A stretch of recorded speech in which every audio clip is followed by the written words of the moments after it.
àwọn èèyàn bara jẹ́ gidigidi níbi ìsìnkú Sisi Quadri. Èyí lohun tí wọ́n sọ nípa rẹ̀. Kákú lọ́mọdé kó yẹ ni, ó sàn ju kádàgbà ká má ní adìyẹ ìrànà.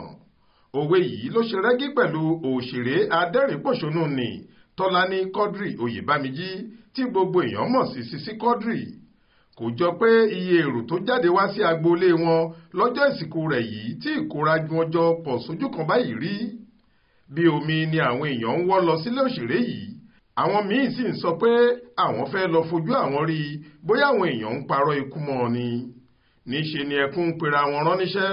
Kò sí ẹni tó lè rẹ ara wọn lẹ́kún nínú àwọn mọ̀lẹ́bí, ọmọ ìlú àtàwọn olólùfẹ́ òṣèré yìí. Oníkálùkù kàn ń wa ẹkún mu bíi gàárì ni. Kò sì sẹ́ni tó ṣe ẹnìkan ní pẹ̀lẹ́.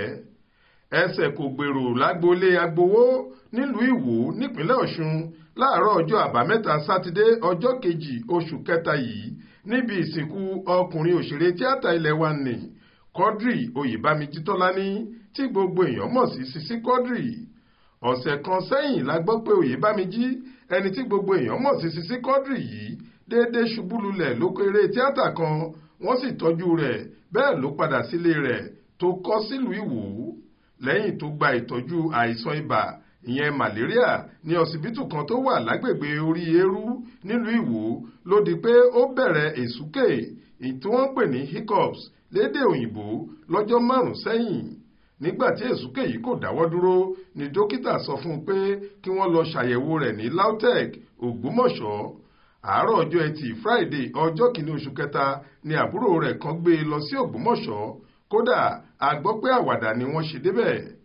Wọ́n ní mílíọ̀nù kan náírà ló tàǹsífà láti inú àkáǹtì rẹ̀ sí ti àbúrò rẹ̀ pé àwọn lè fẹ́ nílò owó táwọn bá dé ọsibítù. Bákan náà ló sọ pé àwọn ló kó ẹgbẹ̀rún lọ́nà 300,000 náírà 300,000 naira tó wà nínú mọ́tò rẹ̀ fún nígbà táwọn ń lọ.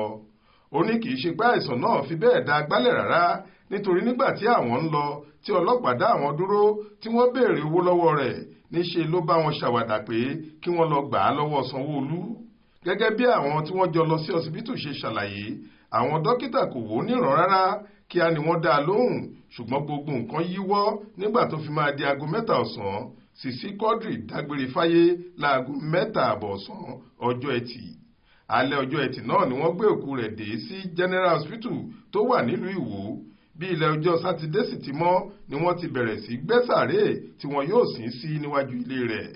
Látàrí bí ogunlọ́gọ̀ àwọn aráàlú, ojúlùmọ̀ àtàwọn ẹgbẹ́ òṣèré tíátà ṣe yabo ilé ọ̀hún, àwọn mọ̀lẹ́bí àtàwọn àáfàá fẹnukò pé kí wọ́n kọ́kọ́ kírun sí òkú rẹ̀ lára lórí fíìdì ìyẹn Central Mosque kan tó wà nítòsí ilé rẹ̀.